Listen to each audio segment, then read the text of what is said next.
and this takes place in the spring of '85. What did you do after that time in '85? I formed another band with a bunch of guys, and I started going to college.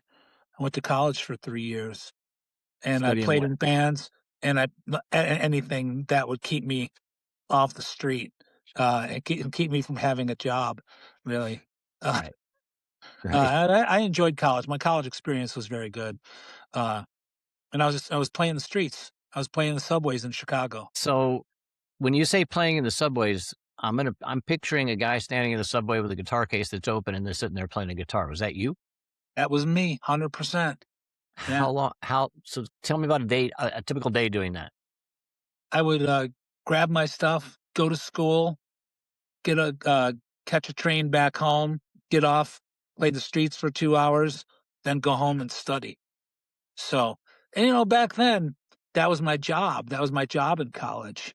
It taught me a lot. It taught me how to sing and how to sing really loud and how to grab people's attention Uh-huh. when there Exactly. was only 30 seconds to do it. And, it was $10 an hour usually. And $10 an hour in 1985 was a Hmm. solid gig. Couldn't Yeah. get that at s a guy with long hair in Chicago then could hardly get a job. Right. No one would hire a long-haired kid. And you had to look hard. So, Hmm. unless you were working maybe in a factory or something where nobody saw you. Right. Right. You either got to Mhm. work hard. You have to look hard or agree to work ridiculously hard. You Yeah, yes. know? And I wasn't gonna do either one of those things. And that does that take you the next 4 years or so up to say 1990? What was going on? I was, going to college, playing the streets, playing in a few bands here and there, bands that had, mostly original material and, nothing too specific, uh, band name and things like that. Then I, seeing great lots of Grateful Dead shows, and then I was getting ready to leave Chicago in '90. Right. And so '89, we saw each other. I had seen the Grateful Dead by then, and I was completely on board the Grateful Dead by then. You were on your way, sort of phasing out of the Grateful Dead by then as Mhm. you moved into your next phase. And so we never really had a Grateful Dead synonymous time. And also my Grateful Dead experience in those days involved all the bells and whistles, so to speak, whereas you were sober since high school. And so we didn't have a lot of, and plus I was living in New Jersey. I was visiting Chicago. You happened to be there and you were on your way ish to Colorado at that time. Mhm. And so when you got to Colorado, how'd things change? What happened with you there?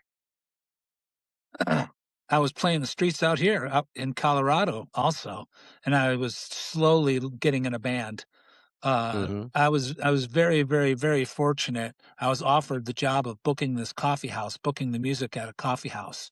I booked the music in that coffee house for 14 years. What was the name So, of it? Penny Lane Coffee House. Penny Lane Coffee House. Of course, And everybody in the world knows it, right? that became my job. So when our parents said, "It's gonna be hard out there. You're gonna have to do anything you can to survive." I walked into the perfect job and, didn't have to do anything besides play music and book bands. Over the years, Danny has shared the stage with, get this as a list of names, Drive-By Truckers, James Earl Keen, Joan Baez, depending, a Buckwheat Zydeco, Jefferson Airplane, Reverend Horton Heat, that's what Troy was talking about a minute ago, Yonder Mountain String Band, George Thorogood and the Destroyers, Stanley Jordan, David Bromberg, and more. So, not that we need to go through and tell me about what every one of those people were like. You're welcome to tell us about any experiences that you would like along the way. But Oh, that and so other biggies. Tell us about some of the highlights of your careers since '90 till now. You're still playing. see, I'm pretty lowbrow, sometimes the best gig you have sometimes I bet the best playing I ever did was some gig where no one was listening.